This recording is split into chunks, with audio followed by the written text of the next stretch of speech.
Assalamualaikum warahmatullahi wabarakatuh.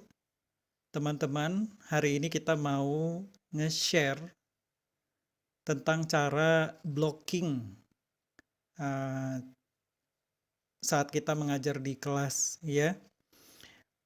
Supaya apa? Supaya yang mengajar merasa nyaman dan juga yang belajar merasa nyaman. Oke, langsung aja. Kita udah lihat ini di depan ada gambar papan ya. Terus kita akan lihat nih bagaimana kira-kira pose atau cara blocking yang oke. Seperti kita lihat di depan itu ada gambar posisi yang lumayan enak dilihat ya. Gimana sebetulnya posisi yang enak dilihat itu? Yang pertama kita lihat bahwa posisinya itu tegak tapi nyaman ya.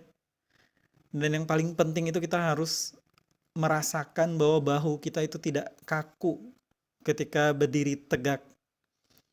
Ini sangat penting dan sangat bisa dilihat oleh orang yang melihat kita, mereka para pelajar. Kemudian, untuk mempertahankan sikap badan yang tegak dan nyaman ini sebetulnya bisa dibantu dengan siku yang sedikit ditekuk. Nah, ke arah dalam, ataupun saat nanti kita dalam menjelaskan ya, sikunya juga diposisikan supaya ditekuk cuman tidak kaku, tetap kelihatan lentur ya, fleksibel. Nah, itu dia. Oke, jadi cara berdirinya udah oke ya. Sekarang kita lanjut ke yang berikutnya. Tentang papan. Papan tulis ada baiknya untuk kita bagi menjadi 3 kolom seperti ini. Kenapa demikian? Kenapa nggak main ngasal aja ya, nulis dari mana, dari tengah gitu atau dari uh, sudut bawah gitu ya kan? Tapi itu kurang tepat kayaknya. Kenapa? Karena akan mempengaruhi cara blocking kita ke depan. Mari kita lihat apa kelebihannya kalau kita bikin kolom di papan ya. Misalnya dibagi menjadi 3 kolom atau 4 kolom. Nah, saat menulis. Nah, kebiasaan orang menulis itu menggunakan tangan kanan ya, maka blocking dia berdirinya akan membelakangi siswa. Yang paling penting ketika kita menulis itu tidak boleh kehilangan pandangan ya ke arah siswa. Ataupun kalau kita terpaksa harus membelakangi siswa itu harus sesekali melihat posisinya. Kenapa? Nanti takutnya siswanya udah pada hilang gitu ya. Artinya kita tetap melakukan kontak sama mereka. Kita nggak boleh kehilangan kontak ketika sedang mengajar. Nah, di gambar diperlihatkan bahwa tetap arah fokus si pengajar itu ke papan, ke siswa, ke papan, dan ke siswa. Nah, di gambar berikutnya kita bisa melihat kenapa hal ini nggak boleh. Nah, itu dia.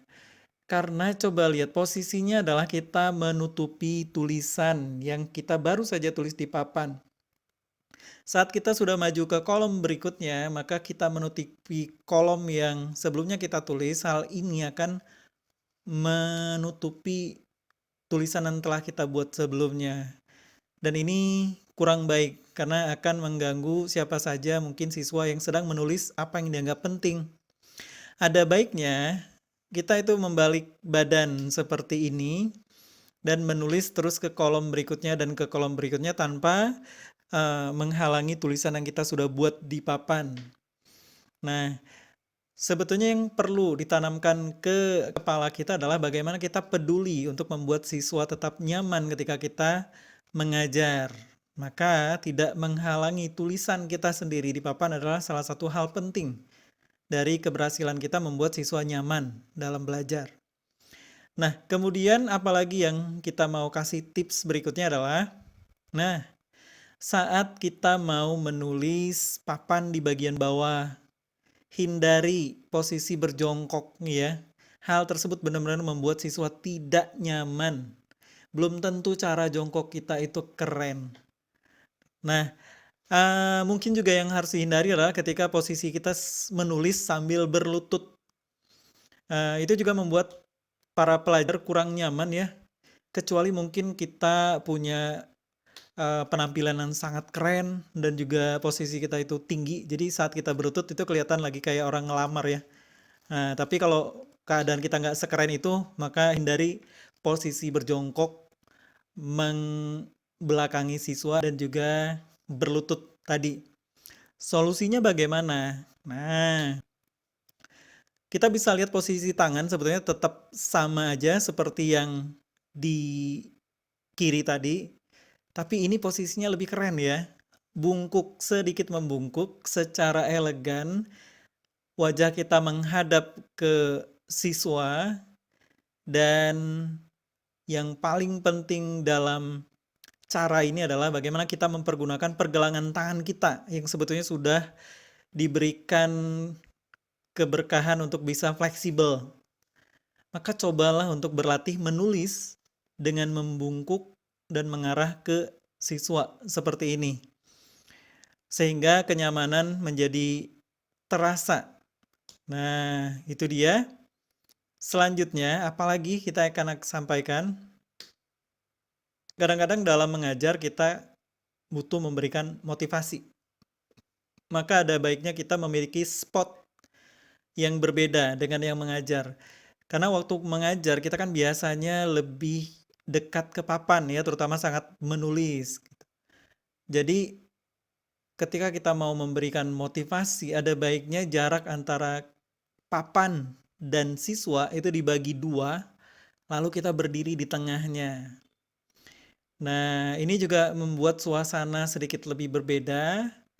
Siswa tahu kita ingin menyampaikan sesuatu yang mungkin juga sedikit berbeda dari apa yang kita tadi berikan yang berupa materi pelajaran. Dan itu kita menyebutnya sebagai spot motivasi. Selanjutnya, saya menyebutnya sebagai jarak intimidasi ya. Jangan terlalu dekat sama siswa, terutama ketika siswa mengajukan pertanyaan, lalu kita mendekatinya setidak nyaman mungkin, itu kurang baik. Nah, mungkin ada baiknya kalau memang kita butuh dekat untuk fungsinya mendengarkan siswa, kita sedikit memalingkan wajah supaya menunjukkan telinga, menandakan bahwa kita sedang mendengarnya. Karena kan budaya kita di Indonesia itu tidak bertatapan ya, kita tidak melihat kontak mata, melainkan sedikit dimiringkan lah. Jadi fungsinya seperti kita mencoba mendengarkan dengan baik. Nah, semua tips atau masukan tentang bagaimana cara membuat nyaman dalam mengajar ini sangat penting, karena ini tidak benar-benar bisa diketahui secara jelas, melainkan hanya dirasakan. Jadi siswa merasakan ketenangannya itu ketika ya kita mengajar, dan mereka nggak tahu kenapa lumayan tenang gitu. Tapi ketika nanti terjadi pergantian pengajar sama pengajar yang tidak memahami cara-cara yang tadi diberitahu, maka akan terasa sekali perbedaannya. Kenapa sama pengajar pertama terasa enak, ngeflow-nya baik, dan juga lebih enak lah, lebih enak semuanya. Sementara kalau di pengajar yang nggak tahu itu penuh ketidakpasan gitu ya. Karena belum benar-benar paham tentang bagaimana cara blocking ketika mengajar. Mungkin itu saja yang mau kita sampaikan pada pertemuan kita kali ini. Semoga menjadi manfaat yang baik buat kita ketika mengajar. Kita akhiri. Terima kasih. Assalamualaikum warahmatullahi wabarakatuh.